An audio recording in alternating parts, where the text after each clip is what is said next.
사도행전 20장 17절부터 24절 말씀까지입니다.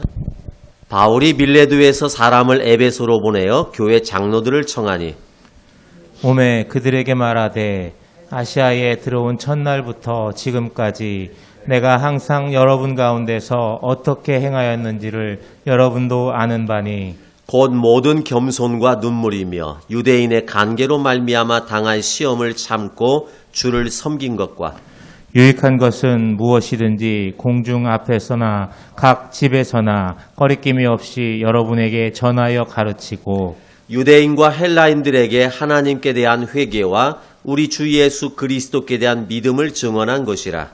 보라, 이제 나는 성령에 매여 예루살렘으로 가는데 거기서 무슨 일을 당할는지 알지 못하노라. 오직 성령이 각 성에서 내게 증언하여 결박과 환난이 나를 기다린다 하시나 내가 달려갈 길과 주 예수께 받은 사명 곧 하나님의 은혜의 복음을 증언하는 일을 마치려 하면은 나의 생명조차 조금도 귀한 것으로 여기지 아니하노라. 아멘. 어느 집에 화재가 발생을 했습니다. 그러면 그 불을 피해서 도망을 가는 사람이 있고 그리고 남의 집 불구경이라고 불난 것을 구경하는 사람이 있습니다. 그런데 오히려 그 불구덩이 속으로 뛰어드는 사람이 있는데요. 두 종류의 사람이 있습니다. 한 종류의 사람은 그 집안에 내 사랑하는 가족이 남겨져 있을 때 그럴 때 차라리 내가 죽는 한이 있더라도 꼭 살려내야 되겠다라고 하는 생각이 들면 그 불구덩이 속으로 내가 뛰어 들어가게 됩니다. 또 한 종류의 사람은 이 화재로 인해서 더 이상 다른 곳으로 피해가 커지거나 아니면 확산이 되는 것을 막기 위해서 불을 끄는 소방 공무원들이 있습니다. 보통은 내 가족이 있고 내 소중한 사람이 있다 할지라도 그 불구덩이 속으로 뛰어드는 것도 참 쉽지 않습니다. 그런데 자칫하면 나까지 화를 입을 수 있지만 그러나 소방 공무원은 다릅니다. 이 불길 속을 뛰어 들어가서 불을 진압하고 최대한 피해를 줄이려고 노력을 하죠. 참 고마운 분들입니다. 오늘 본문의 내용은 사도 바울이 드로아라고 하는 곳에서 복음을 전하기 시작을 했고 드로아에서 마게도냐 지방으로 옮겨서 거기서도 복음을 전합니다. 또 마게도냐에서 다시 헬라로 옮겨서 복음을 전했다가 이제 헬라에서 다시 조금 전에 했던 마게도냐로 다시 돌아오고 마게도냐에 들렀다가 다시 드로아로 돌아오는 이런 과정이 무려 10개월 동안 걸렸습니다. 10개월 동안 사도 바울은 전도 여행을 하면서 복음을 계속 전했었는데요. 근데 이렇게 하다 보니까 시간이 지체가 됐습니다. 사도 바울은 자기가 전도했던 지방과 전도했던 사람들을 둘러보는 것을 좋아했습니다. 왜냐하면 전도를 해놓고 끝나는 게 아니라 그 사람들이 믿음 안에서 제대로 성장하고 있는지 믿음을 잘 지켜나가고 있는지 확인도 하고 격려도 하고 이렇게 하기 위해서 다시 찾아보는 일들을 좋아했습니다. 근데 사도 바울이 에베소라고 하는 지역에서 무려 3년을 있었는데요. 거기서 3년 동안 목회를 하고 복음을 전했습니다. 그런데 이 드로아라고 하는 지방에서 이 에베소라고 하는 3년 동안을 목회했던 이곳에 들려서 이 지역 사람들이 신앙생활 잘하고 있는지를 한번 확인해 보고 싶은데 그만 시간이 곧 있으면 6월절 절기가 곧 닥치게 됩니다. 다가오게 됩니다. 그래서 빨리 예루살렘에 들어가서 이 6월절 절기를 보내고 싶은데 이 에베소라고 하는 지역을 들렸다가 가게 되면 이 예루살렘의 이 6월절 절기 안에 도착을 못할 것 같습니다. 그래서 하는 수 없이 이 에베소를 들르지 않고 곧장 예루살렘으로 가기로 했습니다. 그런데 이 3년 동안 목회를 했던 곳이기 때문에 굉장히 애착이 있습니다. 그곳에서 신앙생활을 했던 사람들 참 궁금하기도 합니다. 그래서 뭔가 말을 좀 전하고 싶은데 당부의 말을 전하고 싶은데 에베소까지 들렸다 가기에는 너무 좀 멀 것 같고 그래서 밀레도라고 하는 예루살렘으로 가는 도중인 밀레도라고 하는 지역을 거치게 되면서 이 밀레도에서 사람을 에베소로 보냈습니다. 그래서 편지를 통해서 내가 이러이러한 사정이 생겨서 에베소를 들리지 못하고 예루살렘에 바로 가야 될 것 같습니다. 그런데 그냥 가기가 영 내 마음에 걸려서 뭔가 내가 당신들에게 당부를 하고 싶은데 다 올 수는 없겠고 이 에베소 교회 장로님들만 오셔서 좀 오시면 제가 몇 마디 좀 당부의 말을 하기도 하고 이렇게 좀 할 수 있을 것 같습니다. 그러니까 이 밀레도 지역에 좀 와주십사라고 하는 편지를 보내게 됩니다. 그렇게 해서 이 에베소 교회 장로들이 이 밀레도까지 찾아와서 사도 바울하고 만나게 됩니다. 사도 바울이 이들과 만나서 그들에게 당부의 말이자 곧 고별 설교를 하게 되는데요. 그 당부의 말과 함께 했던 고별 설교가 오늘 아까 읽었던 본문의 말씀의 내용입니다. 17절부터 해당되는 말씀인데요. 이 사도 바울이 에베소 교회 장로들을 불러서 그들에게 꺼낸 첫 마디가 18절부터 21절에 있는 말씀의 내용입니다. 우리가 18절부터 21절까지 한 번 더 읽어봤으면 좋겠는데요. 18절에 아시아에 들어온 거기서부터 한번 읽어보겠습니다. 21절까지 같이 봅니다. 아시아에 들어온 첫날부터 지금까지 내가 항상 여러분 가운데서 어떻게 행하였는지 여러분도 아는 바니 곧 모든 겸손과 눈물이며 유대인의 관계로 말미암아 당한 시험을 참고 주를 섬긴 것과 유익한 것은 무엇이든지 공중 앞에서나 각 집에서나 거리낌이 없이 여러분에게 전하여 가르치고 유대인과 헬라인들에게 하나님께 대한 회개와 우리 주 예수 그리스도께 대한 믿음을 증언한 것이라. 이 사도 바울이 이 에베소 교회 장로들에게 꺼낸 첫 마디가 바로 이 말이었습니다. 자, 이 말은 에베소 교회 교인들을 향한 사도 바울의 변함없는 모습이라는 겁니다. 3년 동안을 에베소에서 목회를 하고 그들을 말씀으로 양육하고 이렇게 했는데 지난 3년 동안 세월 나는 당신들에게 변함없는 이런 모습을 보였습니다. 나는 당신들 변함없이 여전히 똑같은 모습으로 사랑했습니다. 나는 여러분들에게 변함없는 내 믿음의 본을 보였다고 생각을 합니다. 하는 이런 말입니다. 사도 바울은 꾸준하게 변함없이 한결같이 그들을 대했다라는 것이죠. 우리가 이런 사람을 진국이라고 이렇게 이야기하죠. 사람은 자꾸 변해서 문제입니다. 물론 좋은 쪽으로 변하는 것이야 좋습니다. 그런데 문제는 변질된다는 것이 그게 문제입니다. 목회자도 개척할 때 그 순수한 마음이 변할 때가 있습니다. 뭐 저라고 예외는 아닙니다. 그래도 저는 항상 개척할 때 그 마음을 잊지 않으려고 노력을 합니다.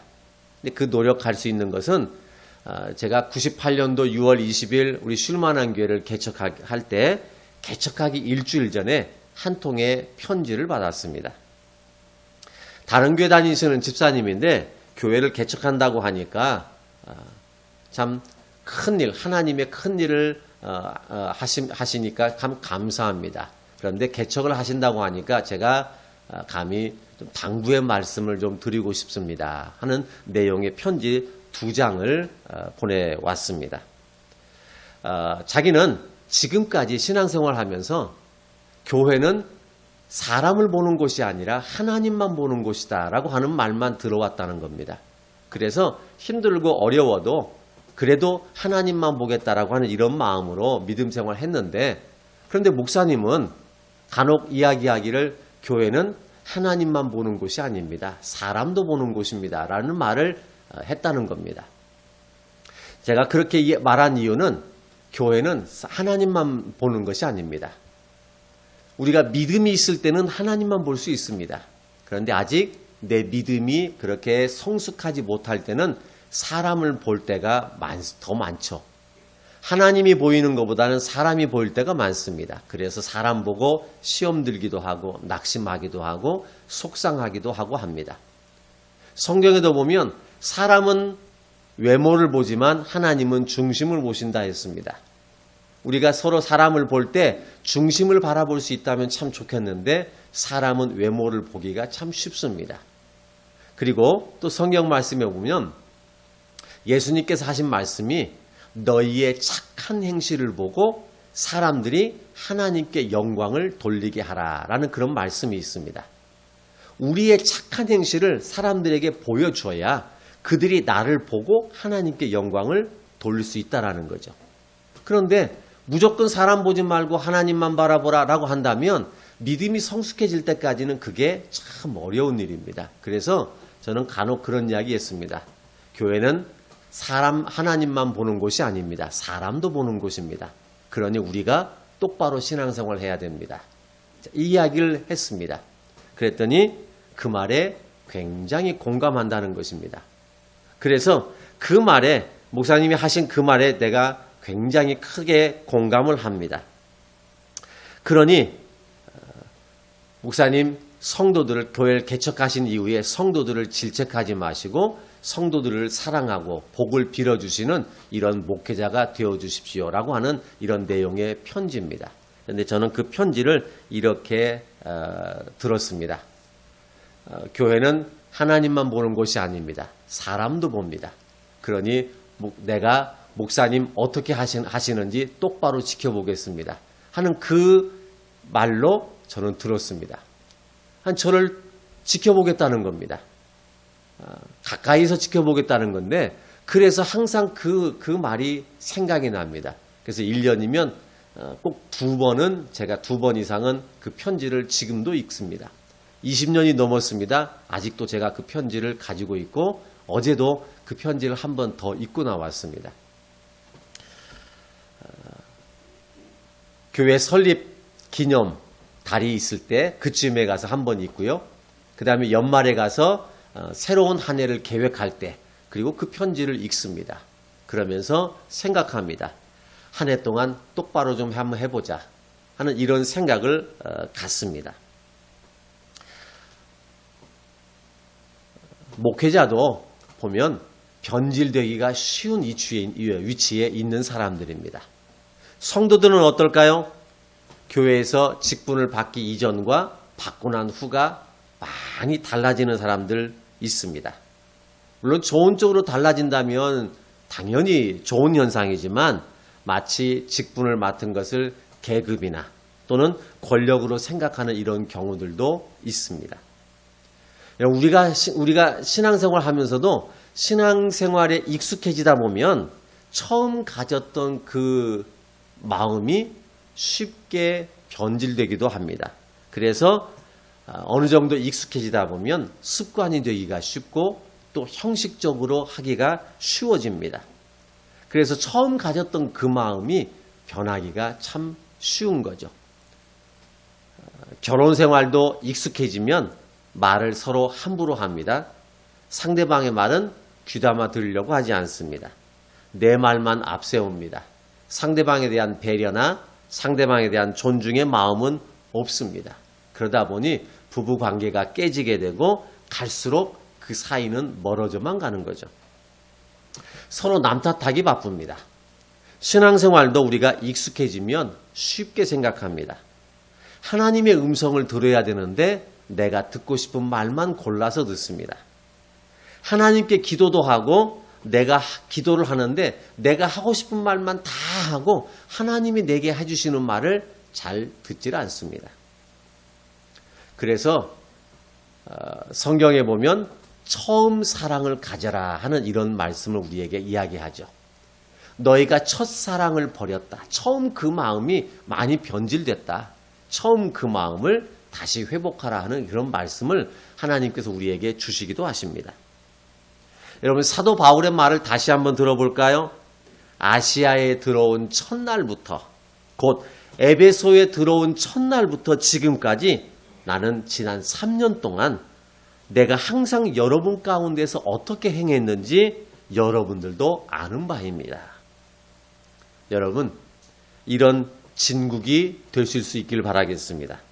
그래서 오염되지 않는 신앙, 변질되지 않는 신앙, 순수하고 깨끗한 신앙을 가진 사람들이 훨씬 더 많아지는 교회, 이것이 우리 쉴만한 교회가 추구하는 목표죠.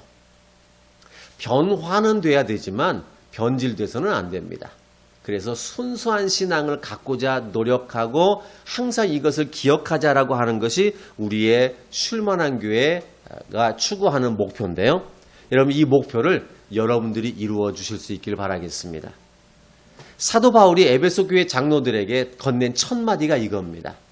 제가 지난 3년 동안 에베소 교회 교인들을 향해서, 그리고 당신들을 향해서 어떤 마음을 가지고 어떻게 내가 살아왔는지, 어떻게 내가 믿음의 본을 보여왔는지는 당신들이 잘 알고 있습니다.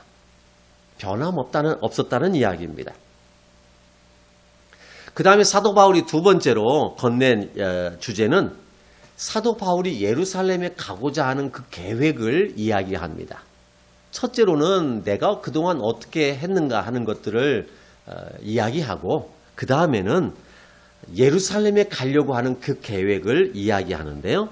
22절하고 23절 두 절 말씀에 보면 사도 바울의 계획을 이 에베소 교회 장로들에게 설명을 합니다. 자, 두 절을 한번 같이 보겠습니다. 보라, 이제 나는 성령에 매어 예루살렘으로 가는데 거기서 무슨 일을 당할는지 알지 못하노라. 오직 성령이 각 성에서 내게 증언하여 결박과 환난이 나를 기다린다 하시나. 사도 바울이 이렇게 이야기합니다. 나는 성령의 인도하심을 따라서 예루살렘에 갑니다. 그런데 예루살렘 그곳에서는 어떤 일이 벌어질런지는 나는 전혀 모릅니다. 그러나 성령님께서는 나에게 예루살렘에 가면 거기에서 결박과 환난이 너를 기다리고 있을 것이다, 이런 말씀을 하셨습니다. 이렇게 이야기합니다. 나는 앞으로 무슨 일이 일어날는지 전혀 모릅니다. 어떤 일을 내가 닥칠런지 나는 전혀 알 수가 없습니다. 하지만 성령님께서 내게 가르쳐 주셨습니다. 그곳에 가면 결박과 환난이 너를 기다리고 있을 것이다 라는 말씀이었습니다. 자, 이게 영적 분별력입니다. 나는 아무것도 모릅니다. 그러나 성령님께서 가르쳐 주십니다. 어떻게 될지, 어떤 일이 일어날지 그것을 성령님이 가르쳐 주신다라는 거죠. 여러분, 우리가 사는 이 세상에서는 어떤 일이 일어날는지, 무슨 일이 생길는지 전혀 알 수가 없습니다. 닥쳐봐야 아는 거죠. 닥쳐보니까 이런 일이 나를 기다리고 있었구나. 막상 닥치고 나니까 이럴 줄을 내가 미처 예측을 못했구나 라고 하는 이런 생각을 하게 되죠. 설마 했던 일이 벌어지면 사람은 당황하기 시작합니다. 전혀 예측 못하고 예상 못할 일이 생기면 당황하기 시작하죠. 하지만 어떤 일이 생길는지, 무슨 일이 일어날는지 그걸 알고 있다면 사정은 달라지죠. 이것을 아는 힘을 우리는 영적 분별력이라고 이렇게 이야기합니다. 앞으로 어떤 일이 생길는지, 무슨 일이 생길는지, 어떤 일이 내게 다가올는지를 전혀 나는 알 수 없지만 그것을 내게 어렴풋이나마 가르쳐 주시고 내게 깨닫게 하는 것, 이것이 바로 성령님을 통해서 우리가 받게 되는데요. 이걸 영적 분별력이라고 이야기합니다. 겉으로 볼 때 이것이 사실인지 거짓인지, 이게 참인지 거짓인지, 이것이 옳은 건지 잘못된 것인지를 사람은 구분해내기가 참 어렵습니다. 그런데 그것이 참인지 거짓인지를 알려주는 이것이 바로 영적 분별력이라는 거죠. 예수님을 믿는 모든 사람에게 이런 영적 분별력이 있어야 됩니다. 그래야 우리가 어떤 일을 당하더라도 당황하지 않고 실수하지 않고 미리 대비해 나갈 수가 있게 되는 거죠.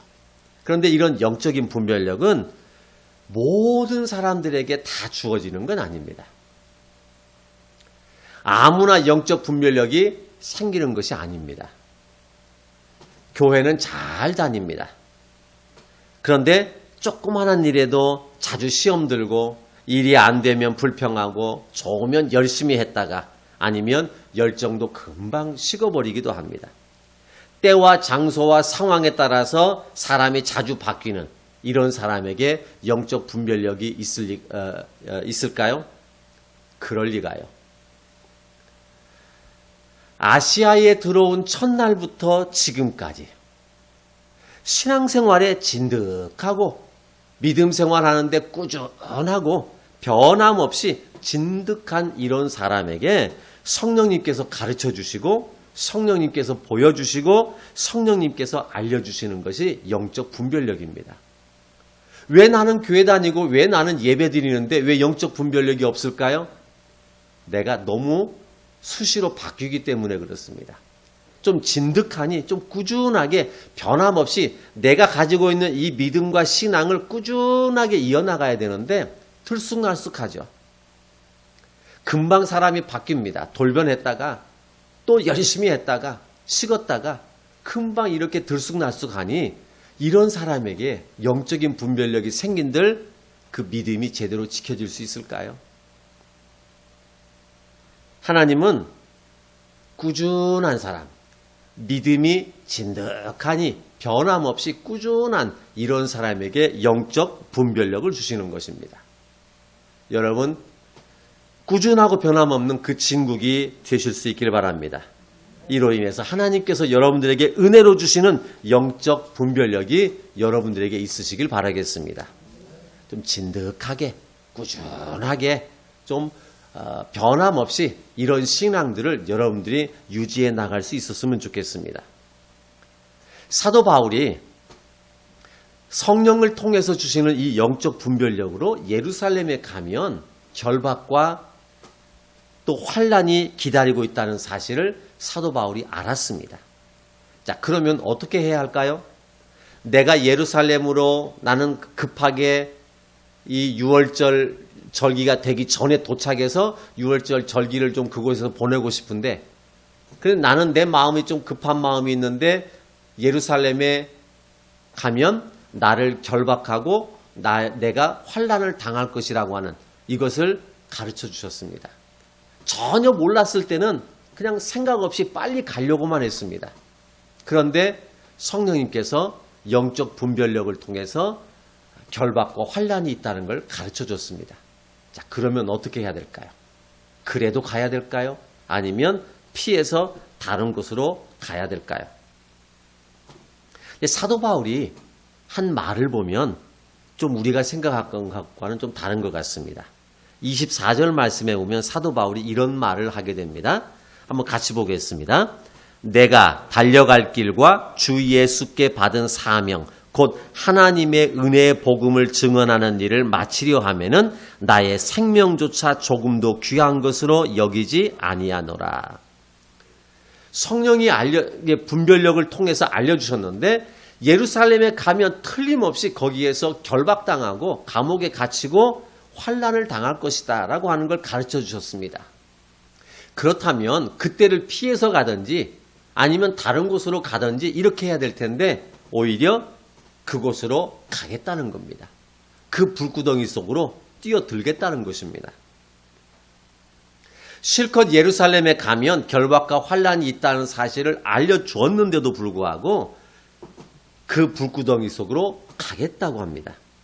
어째서 사도 바울은 이런 무모한 일을 하는 걸까요?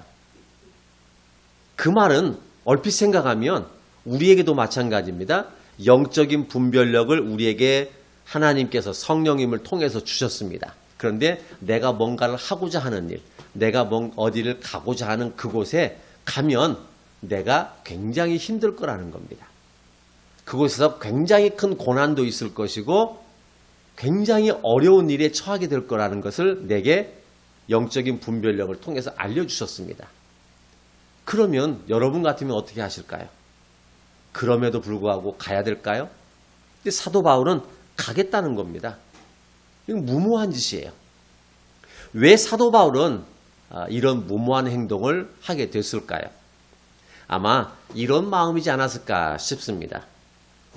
이후에 사도 바울이 로마서 14장 8절 말씀에 사도 바울이 이렇게 성경에 기록을 했습니다. 우리가 살아도 주를 위하여 살고 죽어도 주를 위하여 죽나니 그러므로 사나 죽으나 우리가 주의 것이로다. 설령 사도 바울은 내게 죽음이 나를 기다린다 할지라도 주를 위해서 죽는 것이라면 나는 기꺼이 죽겠다라는 이런 마음입니다. 설령 그곳에서 나를 결박하는 일이 있고 내가 환난을 당한 일이 생긴다 할지라도 내가 사는 것도 주를 위해서 사는 거고 죽어도 나는 주를 위해서 사는 건데 나는 살아도 주를 위하여 죽어도 주를 위하여 사는 건데 나는 그것이 결코 두렵지 않다는 것입니다. 그래서 내 생명조차도 조금도 귀하게 여기질 않습니다. 라고 고백을 하는 거죠. 이와 비슷하게 무모한 행동을 한 사람 우리가 구약에서 또 찾아볼 수 있습니다. 다니엘서 6장 10절 말씀해 보면 다니엘이라고 하는 이 사람이 바벨론의 왕 느부갓네살에게 이런 이야기를 하죠. 다니엘서 6장 10절 말씀해 보면요. 다니엘이 왕 이외에 어떤 신에게나 사람에게 무엇을 구하면 사자굴 속에 던져 넣기로 한 것을 알고도 자기 집에 들어가서는 예루살렘으로 향한 창문을 열고 전에 하던 대로 하루 3번씩 무릎을 꿇고 기도하며 그의 하나님께 감사하였더라. 내가 만약에 이 왕과 왕이 만든 그 우상에게 절하지 않고 다른 그 무엇에게 구하거나 절을 하게 되면 사자굴 속에 던져 넣는다는 사실을 알고도 몰라서 그런 거 아닙니다. 알고도 창문을 예루살렘을 향한 곳에 창문을 열고 지금까지 해왔던 대로 하나님 앞에 감사하며 거기에서 기도를 했다라는 것입니다. 알고도 그랬습니다. 몰랐다면 몰랐으니까 이해는 할 수 있습니다. 그런데 알고도 그랬다는 겁니다. 하나님을 향한 변함없는 꾸준한 그 신앙, 그것을 사자굴과는 바꾸고 싶지 않았던 것입니다. 설령 내가 사자굴에 들어가는 한이 있다 할지라도 하나님에 대한 그 신앙은 변함없습니다. 하나님에 대한 내가 그 믿음은 나는 변함없습니다. 그게 다니엘의 신앙이죠. 사도 바울이 그렇습니다. 살아도 주를 위하여 죽어도 주를 위하여. 그러니 내가 죽는 것 그것이 하나님께 영광이라면 나는 충분히 죽을 수 있고 살아도 나는 그것이 하나님께 영광이라면 나는 사는 길을 선택할 것이다. 그렇다고 해서 내 앞에 환난이 있고 결박이 있다 한다고 한들 나는 결코 피하지 않겠다는 것입니다. 아마 거기에다가 또 이런 마음도 있지 않았을까요? 하나님께서 성령님을 통해서 나에게 앞으로 결박과 환난이 있다는 것을 알려주셨다면 피할 길도 주실 거라고 하는 그 믿음입니다. 사도 바울이 얼마 전에도 그런 일이 있었습니다. 오늘 본문은 20장이지만 16장에 가면 사도 바울이 실라라고 하는 사람과 함께 복음을 전하다가 감옥에 갇히게 됩니다. 근데 사도 바울이 여기서 감옥에 갇히게 될 때 발에다가 착고를 차고 그 다음에 간수로 지키게 하고 감옥에 갇혔습니다. 그런데 감옥에 갇힌 이 사도 바울과 실라가 저녁에 한밤중이 되어서 둘이 그 안에서 찬송을 부르죠. 찬송을 불렀는데 태평하게 찬송을 불렀는데 갑자기 땅이 진동하더니 감옥문이 열리게 되고 묶여있던 착고가 확 풀어지게 됩니다. 이 사건 때문에 간수가 사도 바울의 말을 듣고 예수님을 믿게 되죠. 자, 이런 일을 사도 바울이 16장에서 경험을 했습니다. 그리고 오늘 20장에 오게 된 거죠. 사도 바울이 이런 일을 경험을 했기 때문에 이후에 고린도전서 10장 13절 말씀에 사도 바울이 이렇게 표현을 했습니다. 하나님은 시험당할 즈음에 또한 피할 길을 내사 우리로 능히 감당하게 하시느니라. 성령님께서 내가 가는 그 길에, 예루살렘에 가는 그 길에 나를 결박하는 것과 내게 환난이 있다는 것을 가르쳐 주셨다면 그걸 피할 길도 주실 것이다 라고 하는 이 믿음이 있지 않았을까요? 아무리 나를 결박한다 할지라도, 아무리 내 앞에 환난이 있다 할지라도 하나님은 나에게 피할 것을 주실 것이다 하는 이 믿음이 사도 바울에게 있었던 것입니다. 하나님께서 나에게 결박과 환난을 보여주셨다면 그 결박과 환난을 이길 수 있는 그것도 하나님이 보여주실 것이라는 거죠. 피할 길만 있는 게 아니라 그 결박과 환난을 뛰어넘어서 이겨낼 수 있는 그것도 하나님이 해주실 거라고 하는 이런 믿음입니다. 자, 다시 다니엘서 3장 말씀으로 돌아가면요.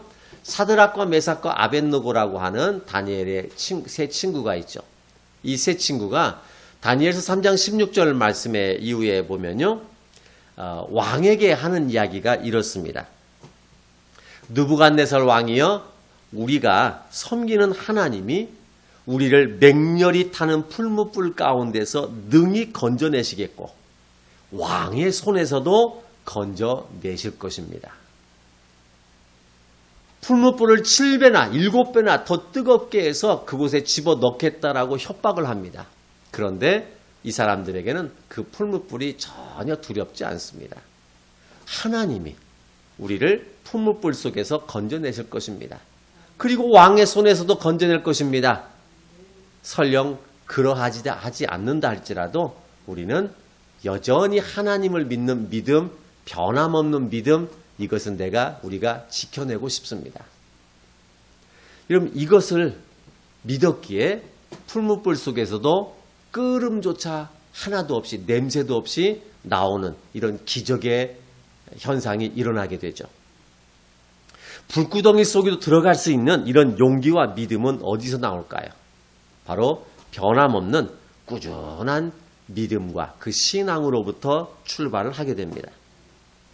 하나님께서 나에게 성령에 이끌려 살게 하시면 영적 분별력도 생겨날 것입니다. 하나님이 나를 이끌어 가시고 나는 하나님이 이끄시는 대로 내가 따라가기만 한다면 여러분, 우리에게도 영적 분별력이 충분히 생길 것입니다. 설령 내 앞에 결박과 환난이 기다린다고 해도, 설령 7배나 더 뜨거운 풀무불이 나를 기다린다고 해도 하나님께서 나에게 결박과 환난을 주셨다면 피할 길도 주실 것이고 맹렬히 타는 풀무불 가운데서도 나를 능히 건져내실 것이라고 하는 이런 믿음, 그리고 이런 확신, 그것이 있기 때문에 그 불구덩이 속에도 뛰어 들어갈 수 있는 거죠. 이 확신이 없으면 절대 갈 수 없습니다. 절대로 뛰어들 수가 없는 거죠. 왜냐하면 그 불에 내가 다 죽기 때문에 그런 거죠. 내가 가고자 하는 예루살렘에 거기에서 내가 가자마자 나를 체포해서 감옥에 가둔다라고 하는 사실을 알고 있습니다. 그런데 하나님이 나에게 피할 길을 주시고 하나님이 나를 이걸 이기게 하실 것이다라고 하는 이 믿음의 확신이 없다면 절대 갈 수가 없는 일이죠. 그런데도 가겠답니다. 나는 내가 달려갈 길, 나는 내가 끝마칠 때까지는 내 생명조차도 조금 더 귀하게 여기지 않습니다. 왜냐하면 하나님이 나를 피하게도 하실 것이고 하나님이 나를 이기게도 하실 것이고 그러하지 않는다 할지라도 하나님에 대한 신앙, 하나님에 대한 믿음, 이것은 변함없이 나는 그것을 지켜나갈 것입니다. 이게 이런 사람이 불구덩이도 뛰어 들어갈 수 있는 사람이 되는 거죠. 여러분들이 그 불구덩이 속에 뛰어 들어가서 그 불구덩이를 꺼트릴 수 있는 사람들이 될 수 있길 바라겠습니다. 여러분들에게 영적 분별력이 생겨날 수 있길 바라겠습니다. 그러려면 우리가 해야 할 일이 있죠. 내 신앙 변함없이 꾸준하게 변함없이 계속해서 지켜나갈 수 있는, 그래서 여러분들의 신앙생활 하는 걸 보면 참 저분은 진국이다, 참 저분은 변함없이 꾸준하다, 이렇게 인정받을 수 있는 그런 모습으로 우리가 우리의 신앙을 지켜나갔으면 좋겠습니다. 기도하겠습니다. 하나님, 내 믿음과 내 신앙을 지켜주시옵소서. 내 의지에만 맡겨주지 마시고 성령님께서 좀 더 깊이 간섭해 주셔서 그래서 성령의 인도하심을 따라 살아갈 수 있게 해 주시옵소서. 내 신앙, 내 믿음, 상황과 여건에 따라서 굴곡진 삶이 아니라 어떤 상황이 와도 하나님에 대한 믿음, 하나님에 대한 변함없는 그 신앙만큼은 계속 이어나갈 수 있게 해주시고 그래서 이걸 통해서 성령의 인도하심, 성령의 분별력이 내게도 있고 그리고 설령 내 앞에 결박과 환난이 기다린다 해도 나는 내가 달려갈 길을 다 마칠 때까지는 내 생명을 조금도 귀하게 여기지 않고 살아도 주를 위하여 죽어도 주를 위하여 사나 죽으나 나는 주의 것이로다 이런 고백 강렬히 맹렬히 불타는 그 풀무불 속에서도 하나님은 나를 건져낼 것이며 왕의 손에서도 건져낼 것입니다. 설령 그러하지 아니한다 할지라도 하나님에 대한 내 믿음은 변함없이 지켜나갈 것입니다. 이러한 신앙으로 살아갈 수 있는 우리 모두가 되게 해 주시옵소서. 예수님의 이름으로 기도드렸습니다. 아멘.